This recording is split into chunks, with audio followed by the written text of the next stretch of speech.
Redmi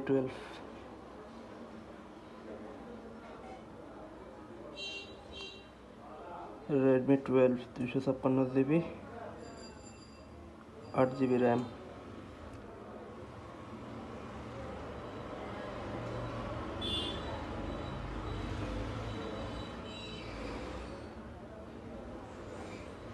সমস্যা রয়েছে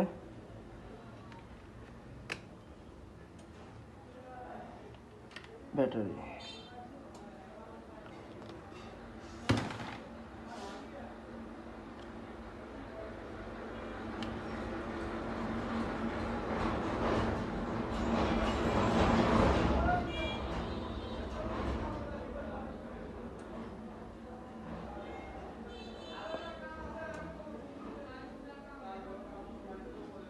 এটা আবার গেমস খেলে এই অবস্থা করছে, গেম খেলার পর চার্জে লাগাইছে, এই জন্য এই অবস্থা। এটার ফুলার অবস্থা কন্ডিশন। 24 ঘন্টা যারা চার্জে লাগায় গেমস খেলেন তাদের জন্য এটা রিস্ক সমস্যা। ফুল চার্জ হলে চার্জার ইন হইলে আউট করে ফেলতে হবে, হলে সমস্যা, এরকম ফুলে যাবে ব্যাটারি। 12 এখনকার মোবাইল এটা, ঠিক আছে।